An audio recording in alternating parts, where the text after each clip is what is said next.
6:55 de la mañana. Hay que darles la bienvenida en nuestra emisión primera de esta semana 1 de julio. Estamos a primera hora para compartir la información política y desearles que este mes que vamos a arrancar sea realmente extraordinario.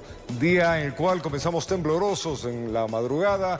Hemos tenido así una noche media así nomás en la ciudad de Quito, pero con la alegría de la selección también. Así que con esa buena energía de la selección vamos a comenzar un día. Se está desayunando el provecho del caso. Contarles que la Fiscalía General del Estado procesó a 17 nuevos involucrados, esto en el caso de delincuencia organizada denominada Plaga. Durante la audiencia de vinculación, pues la conjueza de la Corte Nacional de Justicia, Manuela Cabrera, ordenó prisión preventiva para 14 implicados. Miremos. Este fin de semana, la Fiscalía General del Estado efectuó 5 allanamientos en las provincias de Pichín, Chaguaya, Santo Domingo, Chimborazo y Azuay, dentro de las nuevas investigaciones por el caso de delincuencia organizada denominado Plaga. Durante el operativo se detuvo a un juez de Santo Domingo de los Áchilas y también se vinculó a nuevos magistrados y abogados en el proceso. En total existen 17 nuevos imputados. Entre ellos figura el ex juez de Manabí, Vani Molina, quien concedió un habeas corpus a Daniel Salcedo y al ex vicepresidente Jorge Glass.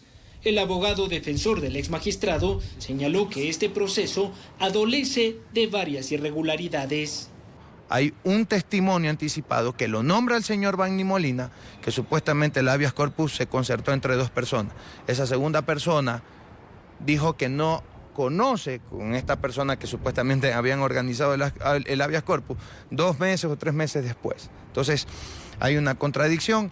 El ex juez, también involucrado en Metástasis, Ángel Indao, fue vinculado al proceso tras ser acusado de devolver bienes a la familia del fallecido narcotraficante Leandro Norero. El ex juez de Santo Domingo, Jorge Armendáriz, también fue señalado por presuntamente conceder la libertad al líder de los Lobos, Colón Pico, a cambio de $70,000. Durante su intervención, la fiscal general del Estado, Diana Salazar, identificó al abogado de Leandro Norero, Cristian Romero, como el líder de esta estructura criminal. Dada la contundencia de los argumentos expuestos por Fiscalía, el conjuez de la Sala Penal de la Corte Nacional de Justicia, Manuel Cabrera, dictó prisión preventiva para 14 de los 17 involucrados. 2 cumplirán arresto domiciliario y una procesada debe presentarse periódicamente por estar en estado de gestación. Informó Álvaro Terán. Y durante la audiencia de vinculación de los 17 nuevos implicados en el caso Plaga, la fiscal general del Estado, Diana Salazar, relató cómo el abogado Cristian Romero, en contubernio con jueces, funcionarios de la Judicatura y el SNAI, gestionaban libertades y beneficios penitenciarios para los sentenciados a cambio de altas sumas de dinero. A continuación le contamos cómo estaba conformada esta estructura delictiva. Cristian Romero, el cuestionado abogado del fallecido narcotraficante Leandro Norero, se encuentra prófugo de la justicia, evadiendo las acusaciones levantadas en su contra por los casos Metástasis y Plaga. En este último, la Fiscalía lo identificó como el líder de una estructura criminal, la cual contaba con roles y sistemas de planificación para obtener ilegalmente la libertad de capos de la mafia, políticos, violadores y asesinos sentenciados. Según el relato de la fiscal Salazar, Romero contaba con una amplia red de contactos que incluía jueces, abogados en libre ejercicio, funcionarios de la Judicatura y del SNAI, quienes transaban sentencias a cambio de sobornos. Javier A. y Dani O., exfuncionarios del SNAI y también procesados en el caso Plaga, supuestamente captaban a privados de libertad que requerían sentencias favorables y los remitían a los abogados en libre ejercicio que trabajaban para Romero. Posteriormente se presentaban recursos legales, los cuales eran tramitados por funcionarios judiciales cercanos a Romero. Ellos direccionaban los sorteos a favor de ciertos jueces, quienes previamente habían sido sobornados. Los abogados de Romero y también procesados en el caso Plaga, Jonathan A., Javier G., Víctor B. y Brian P., incluso redactaban las sentencias y fallos judiciales. Entre ellos, por ejemplo, el concedido por el juez Armendáriz en contra del GA de Loja, causando un perjuicio de $7 millones. También figura un habeas corpus concedido a Daniel Salcedo por un juez de Manabí a cambio de $100.000 y la liberación de varios miembros de los Lobos por 3 jueces de Santo Domingo. Diana Salazar concluyó su intervención en la audiencia de vinculación de nuevos implicados en el caso Plaga, señalando que este proceso evidencia la contaminación estructural de la justicia en Ecuador. Informó Álvaro Terán. El juez de la Corte Nacional de Justicia, Felipe Córdoba, ya no estará al frente del caso Metástasis, pues presenta una excusa por enemistad con 2 implicados en este proceso. ¿Quiénes son? Enseguida le contamos. En 14 días se llevará a cabo la audiencia preparatoria de juicio del caso Metástasis. Y esta diligencia judicial se celebrará con un nuevo juez tras la excusa presentada por el magistrado de la Corte Nacional de Justicia, Felipe Córdoba. El juzgador que dirigía este proceso aseguró que existe una enemistad manifiesta con 2 implicados, lo cual podría interferir en sus decisiones. He sido objeto de una conducta hostil por parte de Wilman Terán y Daniel Salcedo. De manera constante y reiterada han realizado cuestionamientos a mi rol como juez y me han imputado la comisión de ciertos hechos, concluyendo que estas acusaciones incluso podrían tener relevancia penal, señaló Córdoba. Los procesados, los litigantes, toman un comportamiento hostil con la autoridad que los está juzgando y eso de ninguna manera procedería a ser una causal para que un juez se excuse de conocer un proceso. Una vez que el conjuez de la Corte Nacional, Julio Inga, aceptó la excusa presentada por Córdoba, este organismo deberá seleccionar de manera urgente a un nuevo magistrado. Eso significa que el proceso va a pasar nuevamente a un sorteo de jueces para que se determine cuál va a ser el juez que va a continuar con la sustanciación de este proceso en contra del doctor Wilman Terán. La excusa de Córdoba ha despertado la preocupación de varios sectores de la sociedad civil, pues temen un entorpecimiento intencionado de este caso de delincuencia organizada. Considero que estas actuaciones son estrategias para que el proceso pueda tomar un poco más de tiempo y para que lo político pueda inmiscuirse en lo jurídico. El próximo 15 de julio, el juez a cargo de este proceso deberá resolver 13 solicitudes de procedimiento abreviado presentadas por los implicados en Metástasis, entre ellas la de Daniel Salcedo y también de Mayra Salazar. Informó Álvaro Terán. En una polémica sesión, la Comisión de Fiscalización de la Asamblea Nacional aprobó un informe que recomienda al Pleno del Legislativo el archivo del juicio político en contra del expresidente de la Judicatura, Wilman Terán, y la ex vocal Maribel Barreno. Revisemos a continuación los detalles de lo ocurrido. Con el voto dirimente del correísmo, la Comisión de Fiscalización de la Asamblea recomendó archivar el juicio político en contra del expresidente del Consejo de la Judicatura, Wilman Terán, y la ex vocal de esta institución, Maribel Barreno, por no encontrarse elementos fácticos y jurídicos que prueben el incumplimiento de sus funciones. El informe final únicamente recomienda que se lleve a juicio político al ex vocal de la Judicatura, Javier Muñoz.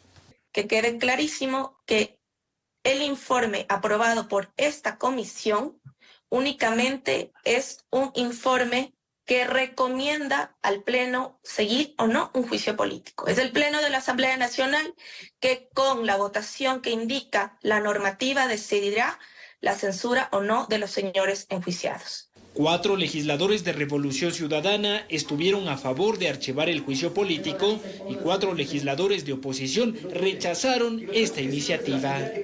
No entiendo cómo, teniendo las mismas causales, se puede dividir a una persona así el juicio político para que avance y a otra persona no.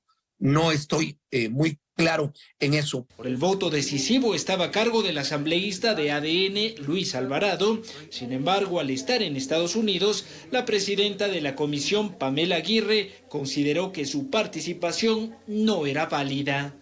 A mí, como presidenta de la comisión, no me ha llegado ninguna autorización para permitir la votación de manera virtual. Esta decisión fue duramente cuestionada por Alvarado, quien indicó que se encontraba en el consulado de Ecuador en Queens, Estados Unidos. Estoy en territorio ecuatoriano, como les estoy haciendo bien, se puede comprobar, por eso pido de favor que me tomen en cuenta y me consideren para la votación, que es lo que uno tiene que hacer. Aguirre descartó esta posibilidad y con su voto dirimente aprobó el informe que desestima las acusaciones contra Terán y Barreno. La bancada de Construye, que impulsó este proceso de fiscalización, rechazó la decisión tomada por la comisión, pues estaría exonerando de responsabilidades políticas a 2 funcionarios quienes incluso están involucrados en procesos penales. El Partido Social Cristiano y la bancada de ADN insistirán en que el proceso de fiscalización en contra de los implicados se lleve a cabo en el Pleno del Legislativo. Informó Álvaro Terán. Y el presidente de la República, Daniel Noboa, denunció que las bancadas de oposición, estos en la Asamblea Nacional, habrían desistido de los procesos de juicio político en contra de exfuncionarios del gobierno de Guillermo Lasso, con el objetivo, dice, de adelantar la fiscalización del actual canciller Gabriela Sommerfield. Los detalles de lo ocurrido vamos a contarles a continuación. Las pugnas políticas entre el Ejecutivo y el Legislativo parecen cobrar fuerza. Este domingo el presidente de la República, Daniel Noboa, alertó que su oposición en la Asamblea, es decir, la bancada de Revolución Ciudadana, Construye y el Partido Social Cristiano, habrían retirado las firmas de respaldo a las solicitudes de juicio político en contra de 3 exfuncionarios del gobierno de Guillermo Lasso. Esta decisión, indicó el primer mandatario, buscaría acelerar el procesamiento del juicio político contra el actual canciller Gabriela Sommerfield, quien será interpelada por la incursión de la fuerza pública en la Embajada de México en Quito para la detención del ex vicepresidente Jorge Glass. El viejo Ecuador y sus personajes más nefastos se siguen protegiendo los unos a los otros. Son capaces de perdonar lo imperdonable, justificar lo injustificable y solapar lo vergonzoso con tal de tener monedas de cambio. No se confundan, nosotros no pactamos con la impunidad, señaló Noboa. La presidenta de la Comisión de Fiscalización, Pamela Aguirre, convocó a una sesión virtual para este lunes 1 de julio a las 9 horas a fin de conocer la documentación sobre los 3 juicios políticos que ya no contarían con el respaldo mínimo de 35 auspiciantes en el legislativo. Los juicios que podrían caerse son los del exsecretario de la Administración Pública de Guillermo Lasso, Sebastián Corral, la exsecretaria de la CENESID, Andrea Montalvo, y del exministro de Economía, Pablo Arrosemena. Si se invalidan dichos procesos de control político, será inminente el procesamiento de la canciller Sommerfield y de la ministra del Interior, Mónica Palencia. Informó Álvaro Terán. El Consejo de Participación Ciudadana deberá ofrecer disculpas públicas a la expostulante del concurso de Defensor Público, Maritza Romero, al haber afectado sus derechos tras descalificarla de este proceso. Es la resolución judicial emitida por la jueza Mónica Freire tras realizarse la audiencia de acción de protección. Este 28 de junio se reinstaló la audiencia sobre la acción de protección presentada por la expostulante del concurso para designar al defensor público, Inés Maritza Romero, en contra del presidente del Consejo de Participación Ciudadana, Andrés Fantoni, tras haber sido descalificada del proceso. El proceso está viciado. La autoridad que ha sido designada carece de legitimidad porque se ha determinado que su designación ha devenido de violación de derechos constitucionales de otros postulantes, en el caso mío, porque yo estaba cuarta en la lista. Al ser eliminados los 3 primeros me correspondía a mí, pero tuvieron que violentar mis derechos para sacarme del proceso y poner al 6º participante. A esta diligencia también asistieron excomisionadas para certificar la documentación presentada por la expostulante. La jueza Mónica Freire, tras escuchar los alegatos presentados, determinó que se vulneró el derecho de seguridad jurídica del país al no haberse respetado el debido proceso, por lo que emitió una resolución. Ha declarado la vulneración de mis derechos y ha dispuesto al Consejo de Participación que emita las disculpas públicas en todos los medios de comunicación por haber violentado mi dignidad, mi honra y haber perjudicado en este concurso mi participación. Esta resolución también señala que la demandante podrá interponer acciones civiles en contra de los 4 consejeros del Consejo de Participación que emitieron la resolución que la descalificó del concurso. Yo tomaré las acciones pertinentes, solamente esperaré que la señora jueza notifique por escrito el fallo y yo tomaré las acciones pertinentes porque, como comprenderá, estos hechos no pueden volver a repetirse de ninguna manera en ningún proceso de concurso donde se evidencia y se propone, ¿no?, a través de una ley de transparencia, que estos concursos tienen que respetarse por méritos y oposición. Y las acciones legales en este polémico concurso no han terminado. Este 28 de junio, en horas de la tarde, el expostulante Jorge Ballesteros presentó una acción de protección en contra del Consejo de Participación Ciudadana, el mismo que tras sorteo recayó en la Unidad Judicial de Familia, Mujer, Niñez y Adolescencia, con sede en el Cantón Quevedo. Informó Miguel Ángel Bedoya.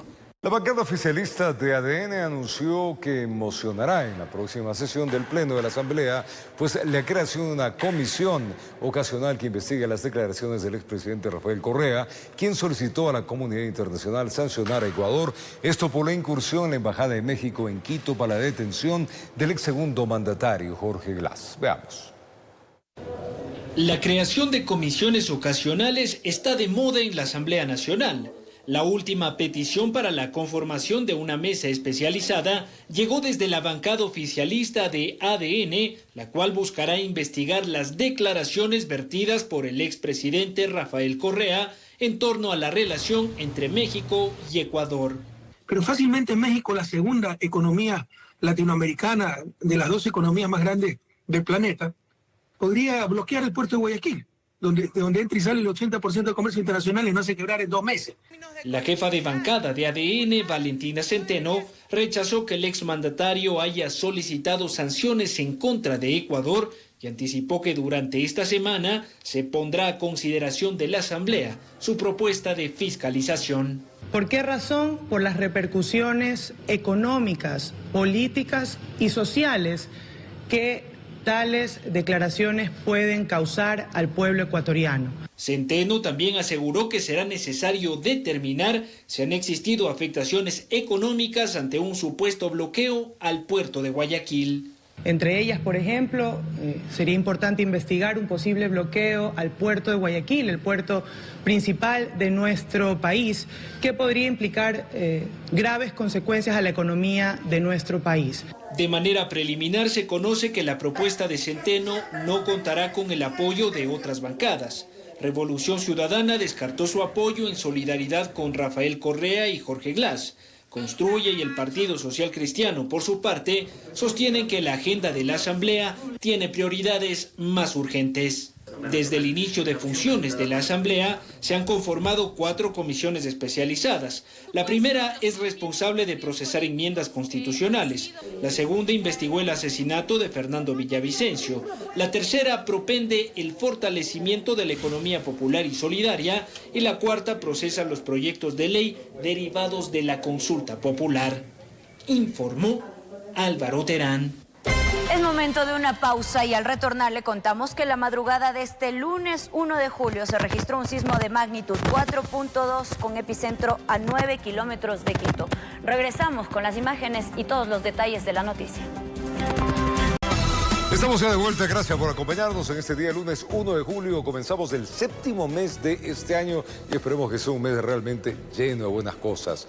Un sismo de magnitud 4.2 en escala Richter sacudió la ciudad de Quito durante la madrugada. Exactamente 0 horas 27 minutos. A uno le despertaron y de ahí no pudimos dormir más. Esto pues causó leves afectaciones en edificaciones de la ciudad. En la siguiente nota vamos a contar un poco lo ocurrido en esta madrugada. La madrugada de este lunes 1 de julio se registró un fuerte temblor en la ciudad de Quito.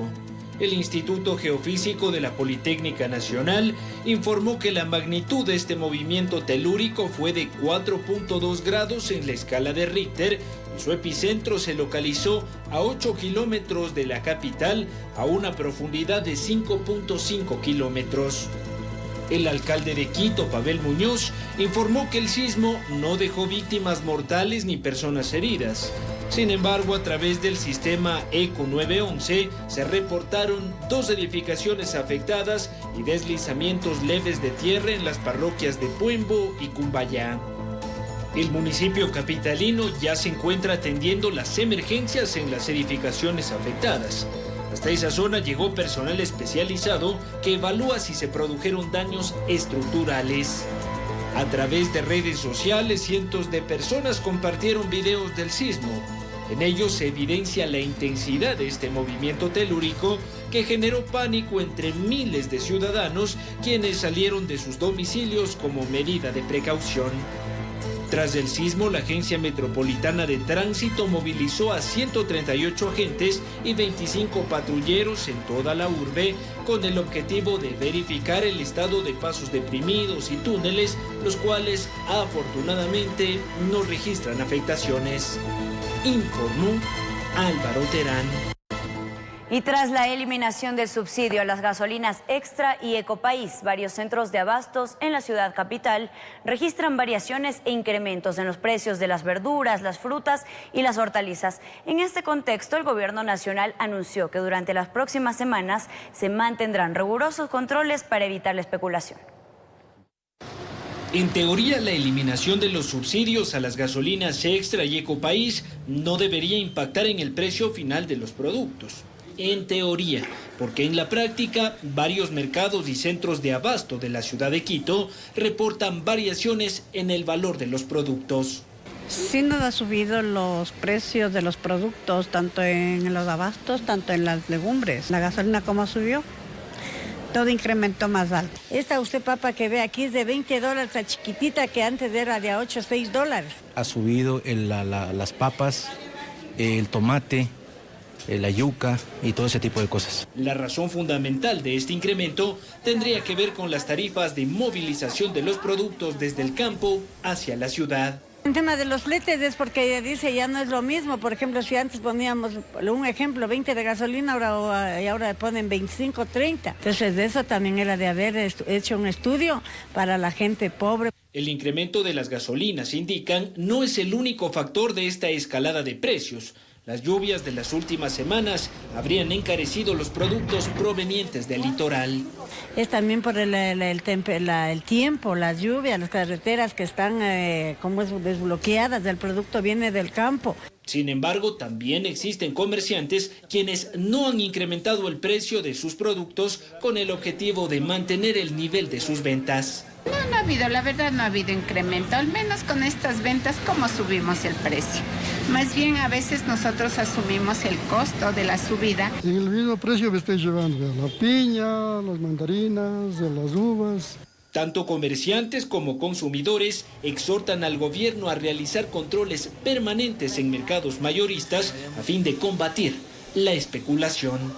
Informó Álvaro Terán. Los 40.000 conductores y repartidores que laboran a través de plataformas han expresado su preocupación ante la eliminación de los subsidios de las gasolinas Extra y Ecopaís. Sus agremiaciones solicitan al gobierno nacional ser incluidas en las mesas de negociación. Esto dice para obtener algún tipo de compensación económica. Miremos. La mayor preocupación de Gerson Ramírez es llegar con algo de dinero hasta fin de mes. Y es que el incremento en el valor de las gasolinas Extra y Ecopaís ha golpeado con fuerza sus finanzas, pues ahora debe destinar más dinero a la compra de combustible. Llenaba antes con $4.80, $5, y ahorita estoy hablando de que estoy tanqueando con $6.20, casi $6.50.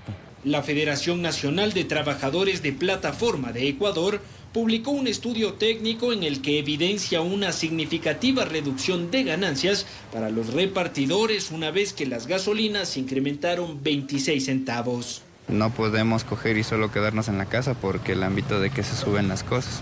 Tenemos que vivir en contra, pero tenemos que sacar algo. Debido a esta situación, los gremios del delivery solicitan al gobierno incluir a su sector en la política de compensación económica. Un subsidio así como tienen los buses para que nos ayuden también y no nos afecte tanto el bolsillo. Sin embargo, para que esto suceda, requieren que se legalice su situación y la de su empresa, pues ambos estarían operando en un marco de ilegalidad, lo cual dificultaría la entrega de subsidios. Legalizar es muy complicado, porque en el ámbito de los deliveries no todos trabajan al día. Hay algunos que tienen trabajos fijos y trabajan por horas. Si no son incluidos en los proyectos de compensación del gobierno y si las plataformas no incrementan su tarifa de servicio, miles de repartidores aseguran que tendrán que buscar un nuevo empleo. Informó Álvaro Terán. Cambiamos de tema. Expertos no descartan que las decisiones de la Corte Constitucional en el tratamiento de los estados de excepción del régimen tengan también un tinte político. Sin embargo, se sugiere que el Ejecutivo debería especificar más sus razones. Nuevamente el régimen le apuesta a un estado de excepción para enfrentar de mejor forma el crimen organizado, esta vez tras 2 pronunciamientos de inconstitucionalidad que recibió de la Corte Constitucional. El constitucionalista Gustavo Silva cree saber las razones. El presidente no ha logrado justificar que los estados de excepción que ha emitido se subsumen a la causal de conflicto armado interno. Silva cita que la Corte, entre otras cosas, analiza los requisitos de intensidad y organización.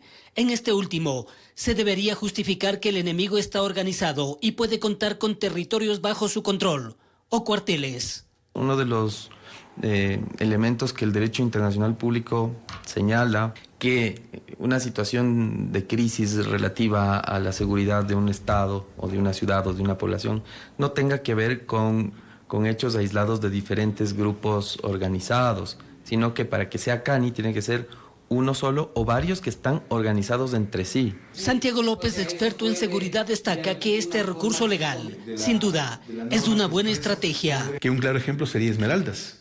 Esmeraldas está fuera de las provincias consideradas para un nuevo estado de excepción. Los índices de criminalidad han bajado.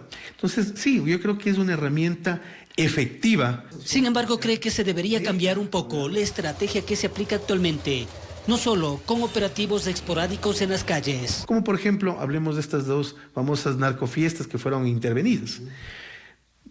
No podríamos negar que ahí hubo un fuerte trabajo de inteligencia de la fuerza pública. En todo caso, es importante que se siga fortaleciendo el tema de la inteligencia, pero la inteligencia operativa, la inteligencia en el campo, la gente que pueda obtener información en el territorio. Sin descartar que las decisiones de la Corte tengan tinte político. Sin duda alguna. Recordemos que no va a depender no solo del tema legal, sino de cuán viable puede ser esa aplicación. No es solo la norma, sino también la operatividad en el territorio. Y eso depende de lo político. Por definición conceptual, una Corte Constitucional resuelve problemas políticos. Una Corte Constitucional, de hecho, tiene un alto componente político. ¿Por qué? Porque es un cuerpo colegiado, ¿cierto? Hay 9 jueces y cada uno de esos jueces tiene una posición política. ¿Ok? Pero eso no quiere decir que sus decisiones se tomen solo y exclusivamente de modo político. Esta vez de esperar cómo le va al gobierno nacional, informó Héctor Romero.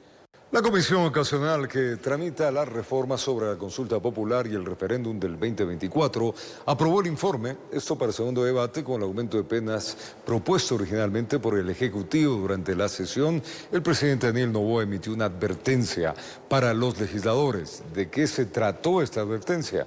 Le contamos.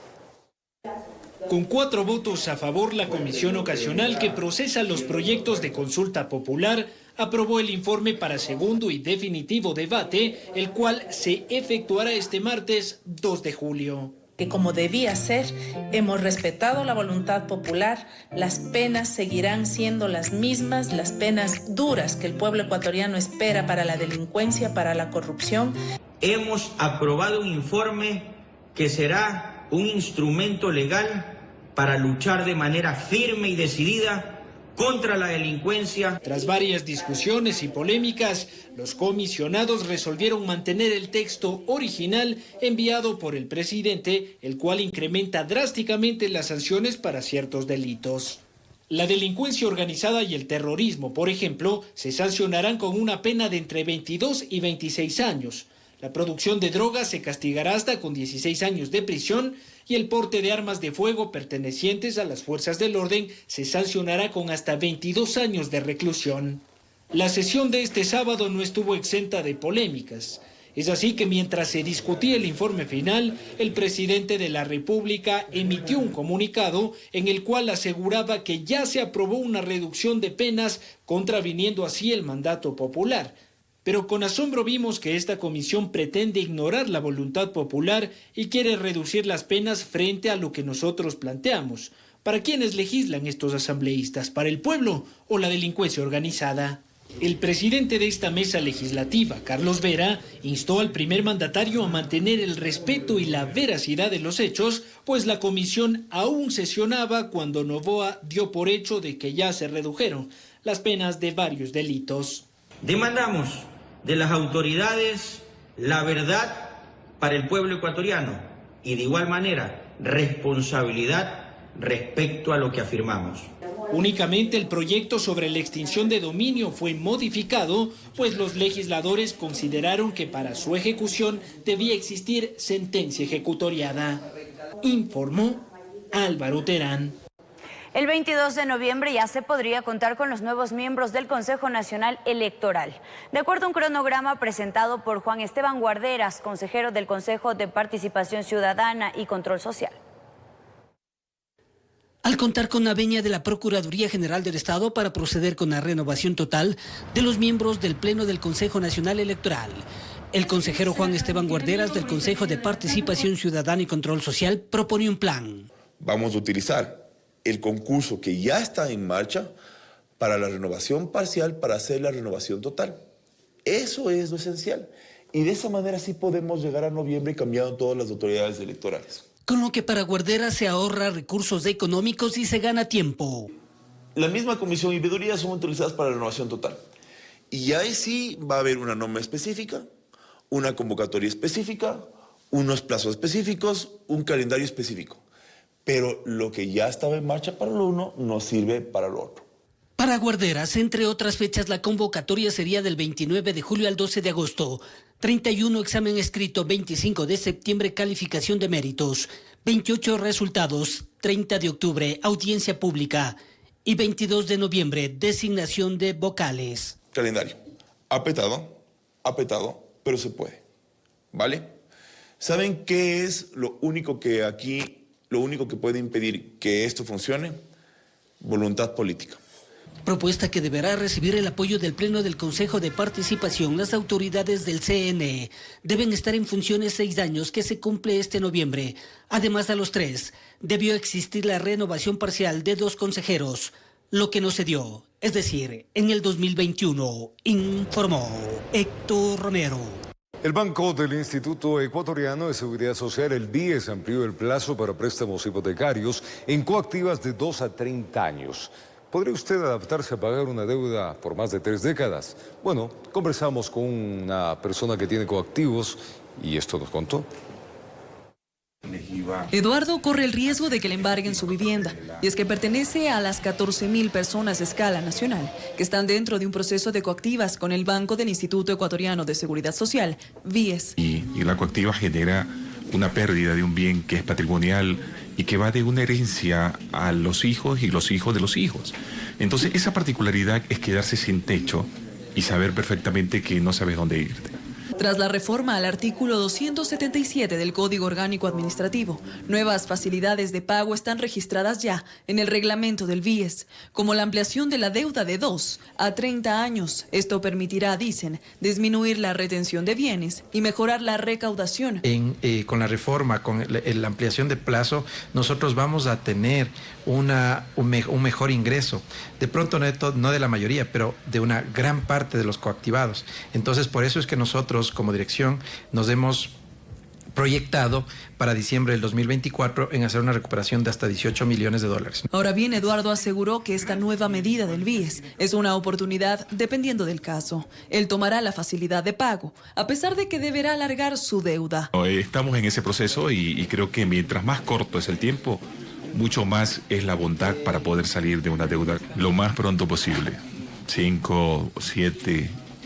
4, no lo sé, depende mucho el acuerdo que llegue con la parte de cobranza, la parte financiera del BIES, para poder ajustar esa particularidad. Para acceder a este alivio financiero, si usted se encuentra en coactiva con el BIES, debe comprender que cada caso es independiente y personal. Incluso los intereses que acumulará por alargar la deuda no variarán en comparación a lo que usted venía pagando. Los créditos que se extienden también van a tener los rubros de intereses que están dentro del mercado y también están calificados y están regulados por parte de la Junta y por parte de la Superintendencia de Bancos. Además, si usted aplica, su proceso de coactiva quedaría pausado, obteniendo así otros beneficios. Bien dispone que se tiene que levantar todas las medidas cautelares. ¿Como cuáles?